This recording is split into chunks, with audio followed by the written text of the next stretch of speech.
কৌশিলাহির জন্য অভয় গীতাকে মারে মুখার্জি বাড়ি এসে।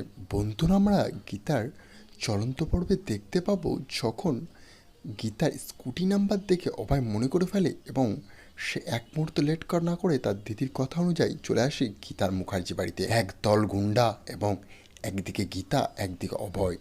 সে বলে, ভালোভাবে দিয়ে দাও আমার বউকে। এখন মুখার্জি পরিবারের লোকজন স্বস্তিক গীতাকে দিয়ে দিতে বলে, কিন্তু গীতা বলে, না, তা কোনোদিনই সম্ভব নয়, আমি দিতে পারবো না। গিনি গীতার কাছে হাত জোর করে ওকে দিয়ে দেওয়ার কথা বলে পড়শিকে, কিন্তু গীতা পড়শিকে দেয় না অভয়ের হাতে। এবং তখন অভয় গুন্ডাদেরকে গীতাকে শেষ করে দিতে বলে। গুন্ডারা একে একে আসলে গীতা সবাই উড়ুধুরু মারে এবং সবাইকে মেরে কোনো চিৎপাত করে দেয়। তখন অভয় বুঝে যায় গীতার সাথে লড়ে পারবো না।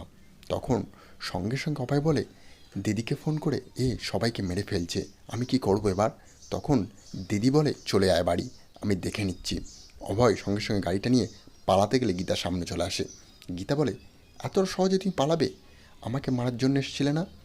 এবার যাও, তোমার দিদিকে এবং সেনা পরিবারকে জানিয়ে দিও গীতা এলএলবি পড়শিকে বাঁচাবে এবং মিনুর হত্যাকাণ্ডের আসল খবর তুলে দেখাবে এবং সমস্ত সত্যটা খুঁজে বার করবে।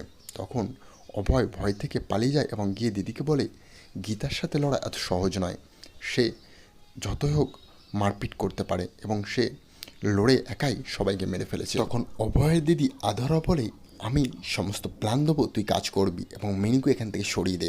সঙ্গে সঙ্গে অভয় মিনুকে ওখান থেকে সরিয়ে দেয় এবং গীতা পড়শিকে উল্টো দিকে বোঝানোর চেষ্টা করে, তুমি আর মুখার্জি বাড়িতে থেকে যাও, এখান থেকে তুমি কোথাও যাবে না, আজ থেকে তোমার এটাই বাড়ি এবং তোমার ও মিনুর কেসটা আমি ফ্রি লড়ে দেবো। তখন পড়শি বলে, আমার গলার এই চেন এবং সোনা গয়না তুমি সব নিয়ে নাও, আমার অনেক সাই সম্পত্তি আছে, তুমি নাও, কিন্তু আমার মিনুকে বাঁচাও। মিনুর উত্তরটা আমি চাই এবং সে মারা গিয়েছে আমি সঠিক জানি, এরা কিছু একটা লোকাচ্ছে। তখন গীতা বলে, তোমার কোনো চিন্তা করতে হবে না, আমি অভয় ও আধরাকে এক্ষুন অ্যারেস্ট করব। এবং গীতা চলে যায় অভয় ও আধরাকে অ্যারেস্ট করতে। তাহলে কি পারবে গীতা সিংহা পরিবার ভার্সেস গীতার লড়াই?